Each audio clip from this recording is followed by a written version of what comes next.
مساء الخير عليكم. نتمنى ان شاء الله يلقاكم الفيديو تاع اليوم في احسن الاحوال. اليوم كما راكم تشوفوا بديت معكم صباحي بهذا الشراب المفيد جدا للجسم. انا اعتمدته، ينقص الوزن، يخفض السكر في الجسم، اللي هو حطيت له هنا القرنفل، حطيت الليمون، القرفة، حطيت كذلك شوية ينسون، ونحط له ماء دافي البنات، ماء دافي فقط، ونسكر عليه ونخليه يجانسو هذوك المكونات عفوا.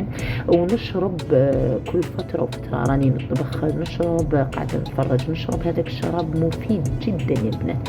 ولا هنا جيت نحضر معكم واحدة الوصفة اللي هي وصفة المطاعم، بطاطا في الكوشة أو في الفرن على طريقة المطاعم.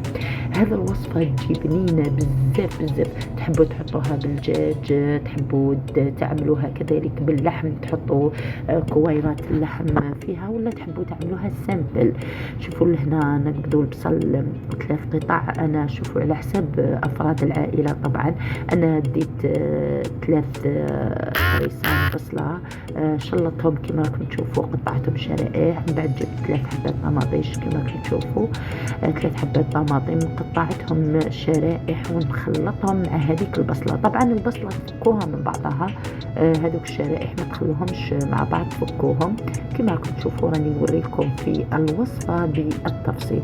صدقوني هذه الوصفه تجي بنينه، تجي معسله، يعني ما تشبعوش منها. تحبوا تستعملوها في الخبز، تاكلوها كيما تحبوا يعني.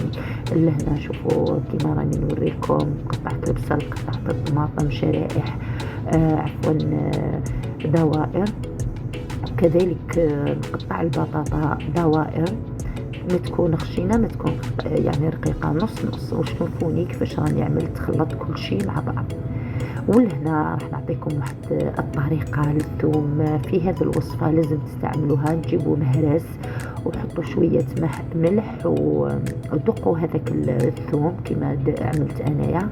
وبعدين تجيبوا ملعقه خل. شوفوا هذه الطريقة راح تخلي لكم الوصفة بنينة. شوفوا حطيت تقريبا أنا 3 ملاعق مش معمرين بزاف خل، ونخليه نخلي الثوم تاعي يتشرب. ولهنا كما راكم تشوفوا جبت هذيك البطاطا، نوريكم كيفاش راني نقطع فيها شرائح البنات، ماشي رقاق بزاف كما راكم تشوفوا. اليوم حبيت ما نسرع لكمش في الفيديو، حبيت نخليه شويه هكذاك. لهنا راني حبيت نخلطوا كل المكونات، البصل، الطماطم، البطاطا هذيك. لهنا ما كفانيش الصحن، فغيرت لكم غيرت لهنا الصحن، جبت واحد كبير ويكون شويه غامق باش نقدر نخلط المكونات. شفتوا هذاك الثوم اللي كنت حطيته مع الخل، نفرغوا عليه هو الاول ونخلط المكونات جيدا كما راني نعمل انايا. شوفوا خلطوا مليح البنات، خلطوه جيدا حتى يدخل هذاك الثوم في المكونات.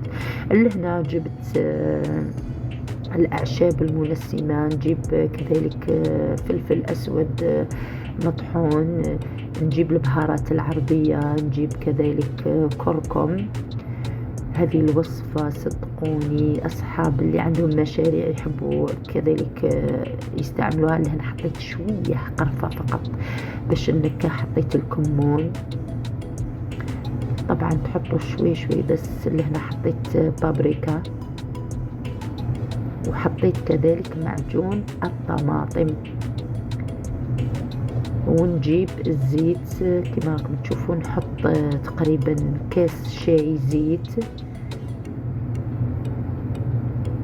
كما راكم تشوفوا. حطيتها نحطها في هذيك التتبيله، ونخلط المكونات جيدا، نخلط هذيك ليزيبيس او البهارات جيدا مع بعض. وطبعا راني نمسح وننظف في نفس الوقت. لهنا كنت نسيت الملح، فجبت حطيت الملح، ونخلط هذيك المكونات. وبعدين نفرغها فوق الخضار. لهنا كنت كذلك حطيت الكزبر والمعدنوس.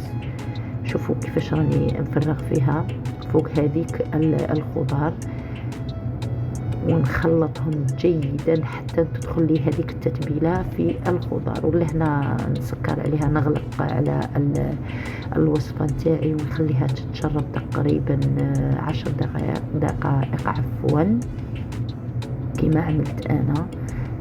سكرت عليها وخليتها ترتاح. لهنا بعد ما تشربت لي هذيك التتبيله نجيب صينيه تدخل للفرن ونفرغ المكونات. شوفوا كيفاش راني نفرغ فيهم من لهنا، ما نخلي والو حتى التتبيله هذيك طلقت العسيله نتاعها.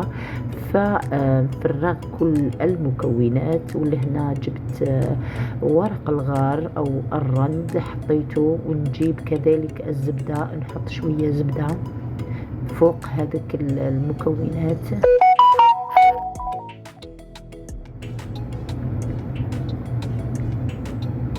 كما راني ندير انا، صدقوني الوصفة لذيذة جدا. وبعدين حطيت هذوك الأعشاب المنسمة اللي فيها الزعتر البري، فيها إكليل الجبل. حطيت المكون، بعدين جبت قطع الدجاج، كان عندي أنا قطع بنفس التتبيلة وحطيتهم فوق هذاك الخليط. اللي هنا كما كتشوفوا جبت ورق الالومنيوم وسكرت بعد ما حطيت البابي كويسون حطيت فوقه الورق الالومنيوم. واللي هنا شوفوا كيفاش راهي تجي. اللي هنا كنت خرجتها من الفرن، شوفوا كيفاش جات بالتهي. واللي هنا كان عندي مشوار للشارقة، فرحت للشارقة قضيت بعض الأغراض كنت محتاجة هذا المشوار بزاف. بعدين إن شاء الله نقول لكم وين رحت وش درت. لهنا نخليكم تتبعوا الفيديو حتى للأخير. نقول لكم مع السلامة وإلى اللقاء. انتظروني فيديوهات إن شاء الله جديدة. مع السلامة، في أمان الله.